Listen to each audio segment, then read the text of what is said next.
Notes from Greenelsh, number 138. Die to live. Today I watched a documentary about North Korea with my daughter. It was part of a project her English teacher assigned to her. The film described the vital role propaganda has played in shaping North Koreans' view of their country and the rest of the world. In the United States, we're bombarded with propaganda also. Misinformation and lies abound. If you aren't discerning, you'll be deceived. It's important to realize that truth is not relative. You do not define it. Truth stands independent from belief. Your belief doesn't make something more or less true, even though you may be very sincere or emphatic. The proper and healthy way to respond to the truth is to come under its authority, rather than trying to put yourself above it. Many times doing so will be uncomfortable and costly, but it's necessary and worth it. Since God is truth, you must approach your relationship with Him the same way. God transcends you. You cannot create Him in your own liking or limit Him to your understanding.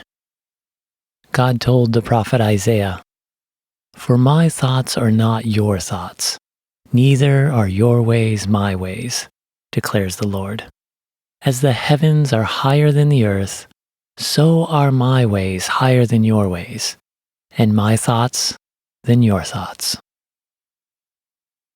We see God's transcendence in the extraordinary ministry of Jesus while He walked this earth. He is fully God, yet He humbly became a man. His miracles and His message astounded people.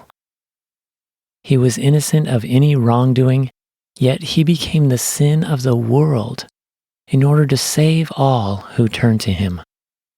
He is the King of Kings, yet He came to serve and not to be served.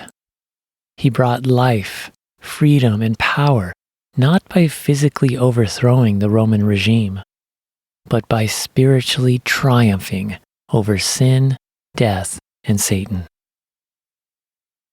Jesus taught that life with Him in God's kingdom is very different than life in this world, where people choose to rebel against God. Many times Jesus described the contrast paradoxically.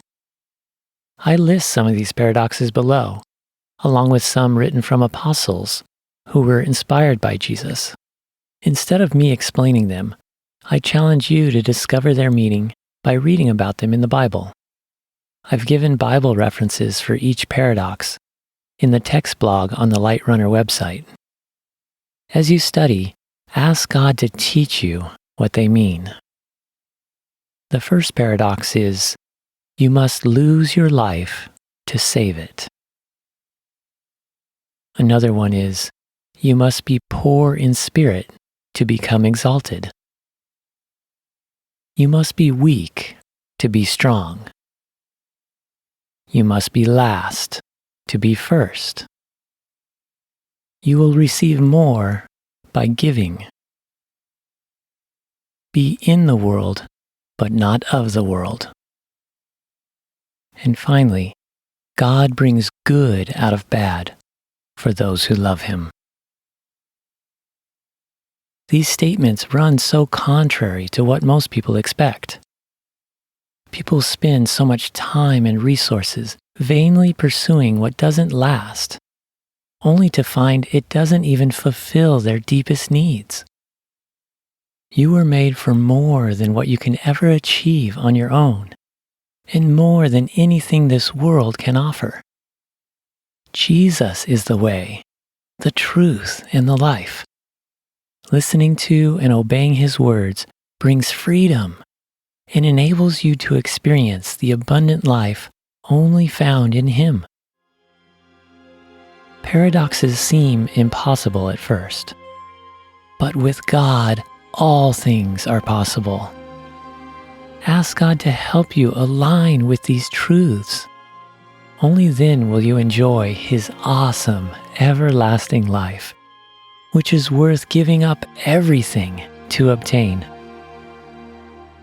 Jim Elliot, a Christian missionary who was killed bringing the good news of God's love and salvation to the Quechua natives of Ecuador, put it this way: "He is no fool who gives what he cannot keep, to gain what he cannot lose."